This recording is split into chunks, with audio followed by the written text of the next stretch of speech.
Hello everyone, मैं doctor सागर मुदगल हूँ Mindspace selfie clinic से। आशा करता हूँ आप सभी लोग स्वस्थ होंगे। आज मैंने जो टॉपिक उठाया है वो है आत्मविश्वास कैसे बढ़ाया जाए।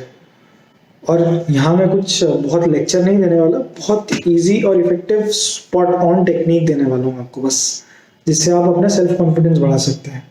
अब मैं क्यों इसके बारे में बात कर रहा हूँ, क्योंकि आपने लाइफ में भी बहुत बार सुना होगा बहुत लोगों से, आप खुद ही self confidence self image issues शायद फेस कर रहे होंगे कि जब 4-5 लोगों के बीच में हो तो ऐसा लगता है कि मैं कॉन्फिडेंस मुझ में थोड़ा कम है, या कुछ अचीव करने जा रहे हैं, कुछ काम करने जा रहे हैं, उसमें बराबरी लगती नहीं है कि कॉन्फिडेंस है। तो बहुत कॉमन है, मैं भी अपने क्लाइंट्स और पेशेंट्स में देखता हूँ कि ये बहुत रूट कॉज है किसी भी बीमारी का या लाइफ में कुछ बहुत ज़्यादा अचीव ना कर पाने का, कॉन्फिडेंस की कमी। हम सब ने इससे फेस किया है, मैंने भी इस प्रॉब्लम से बहुत बार फेस किया है और कुछ ना कुछ करके इससे बहुत उबरने का ट्राई किया है। तो इससे रूट कॉज हो सकता है किसी भी मेंटल इलनेस का, एंजाइटी, डिप्रेशन, किसी भी चीज़ में हो सकता है। तो इसका एक स्पेक्ट्रम तो यह है कि आत्मविश्वास की कमी। अब आप बहुत लोग दूसरे स्पेक्ट्रम भी देखेंगे जो लोग बता ही नहीं पाते कि इनमें आत्मविश्वास की कमी है, क्योंकि वो एक डिफेंस मैकेनिज्म यूज कर रहे हैं जो आप पढ़ेंगे साइकोलॉजी में, जिसे कहा जाता है रिएक्शन फॉर्मेशन।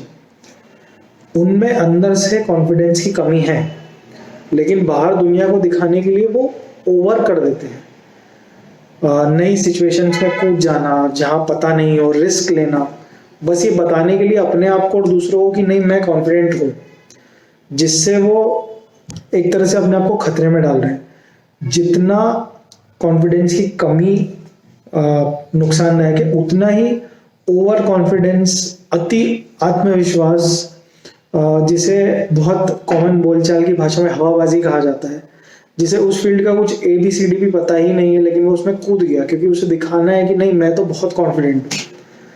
तो ऐसा भी, जिसे हम आम भाषा में बहुत ही बोलचाल की भाषा में हवाबाजी भी बोलते हैं। जैसे कुछ लोग होते हैं, उन्हें ना उनमें उस चीज़ के लिए स्किल है ना टैलेंट है, लेकिन वो सामने से निकल के ऐसे आते हैं जैसे वो बहुत समय से वैसा कर रहे हो। तो ये भी अपने आप को एक तरह से आप समझ सकते हैं कि अपना कम कॉन्फिडेंस छिपाने के लिए वो करते हैं, अंदर से कॉन्फिडेंस नहीं है यहाँ पे।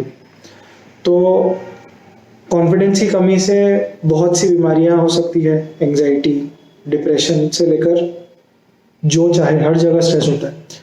एक बहुत एक्सेसिव कॉन्फिडेंस जो मतलब रिस्क टेकिंग बिहेवियर और उस टाइप से आ जाता है, तो वो भी एक हेल्दी नहीं है, उसके भी एक अपने तरह के रिस्क है। हमें स्टेबल और कॉन्फिडेंट रहना है। अब मैं आपको एक बहुत ही सिंपल टेक्निक बताऊंगा, ट्राइड एंड टेस्टेड टेक्निक, जिसे आप अपना सेल्फ कॉन्फिडेंस बढ़ा सकते हैं।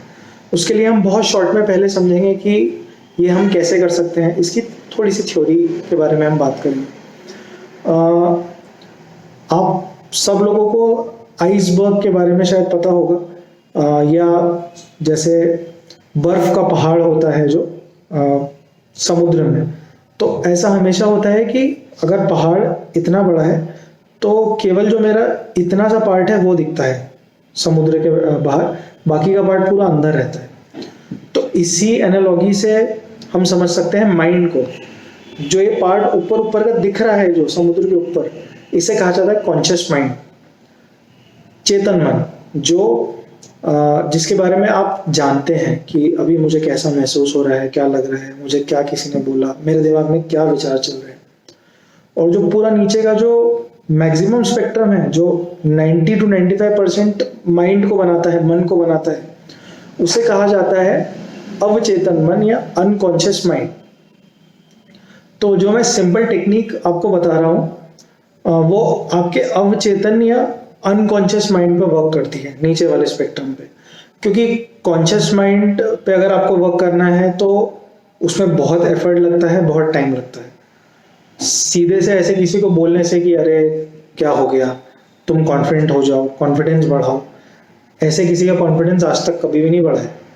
तो इसलिए हम सीधे से ना जाके जो अनकॉन्शियस माइंड और सबकॉन्शियस माइंड है वहाँ पे फोकस करते हुए वो टेक्निक मैं आपको बताऊंगा। बहुत सिंपल टेक्निक है, सेकेंड्स लेगी करने में।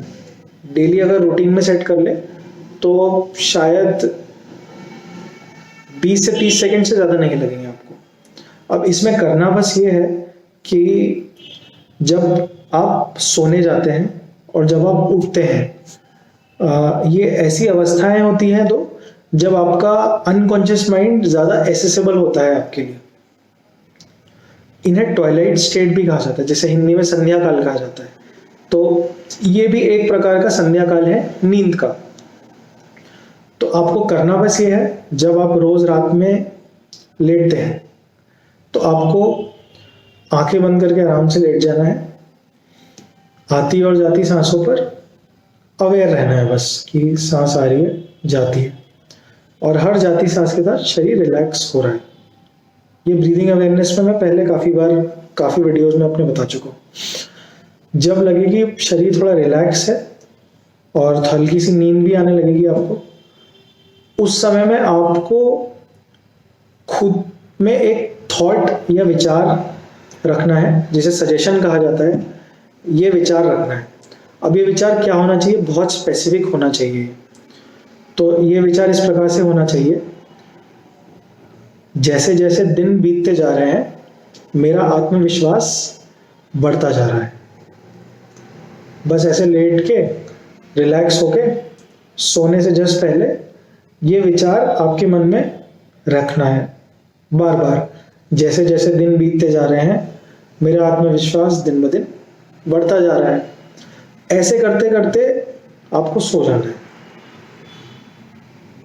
सिमिलरली उसी प्रकार से जब आप उठते हैं सुबह, तब एकदम से उठते से तो आप जब आपको अवेयरनेस होती है थोड़ी सी, एकदम से तो जाग नहीं जाते हैं। थोड़ा सा तब भी रहता है कि थोड़ी सी नींद और जागृति की अवस्था के बीच में है हम अभी भी, वो भी टाइम को यूटिलाइज कर सकते हैं।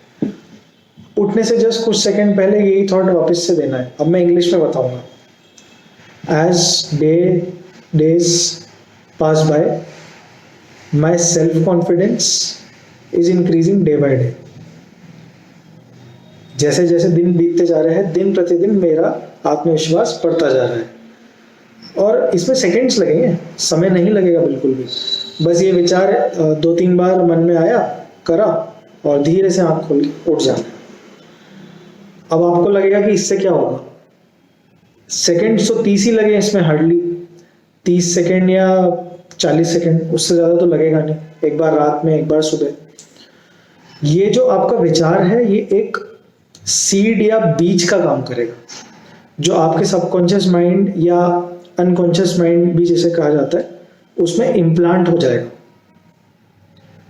और रात में जब आप सोएंगे तो एक तरह से वो जर्मिनेट होगा, उपजेगा। वो विचार जो आपने डाला है आखिरी में, सोते समय जो आखिरी विचार मन में रहेगा वो ही नींद के पूरे समय चलता रहता है। ऐसा बहुत बोला जाता है, योग में भी ऐसा बोला जाता है, और साइकोलॉजी में भी रहता है कि ड्रीम्स, आपका जो सोने से पहले जो चल रहा है मन में, कुछ कॉन्फ्लिक्ट या परेशानी चल रही है, तो उससे रिलेटेड ही सपने आते हैं। तो वहाँ पे भी ऐसा देखा गया है। तो बस ये बीज आपको डाल देना है और ये सोचते सोचते सो जाना है। और कम से कम आपको ये 21 दिन से 1 महीना ये टेक्निक फॉलो करनी है। सेकंड्स लगेंगे, समय बिल्कुल जाएगा नहीं आपका। और उसके बाद आपको अपने अपने रिव्यूज शेयर करना है। आप कांटेक्ट करके मुझे नीचे कमेंट करके भी बता सकते हैं कि हमने ये ट्राई किया और ऐसा लगा। एक दिन में नहीं काम करेगा, जादू नहीं है, ये बहुत ही साइंटिफिक प्रोसेस है। इसलिए इसके लिए कम से कम 21 दिन से 1 महीना तो लगेगा ही। आप उतना कीजिए और देखिए कि आपकी लाइफ में धीरे धीरे बहुत ही मिनिमम एफर्ट से चेंजेस आते जा रहे हैं। इतनी इजी टेक्निक्स, मतलब मेडिटेशन, और आप उस साइड भी जाएंगे तो समय लगेगा, आपका डेली का समय देना होगा। लेकिन ये सेकंड्स में ट्रांसफॉर्मेशन लाने वाली चीज़ है। ये मैजिकली आपकी लाइफ ट्रांसफॉर्म कर सकती है, आपका कॉन्फिडेंस बढ़ा सकती है। हम ऐसे आगे भी और वीडियोस लाएंगे, ऐसे टूल्स मैं आपको देने की कोशिश करूंगा जिससे आप अपनी लाइफ में पॉजिटिव चेंजेस ला सकते हैं। आज के लिए इतना ही। थैंक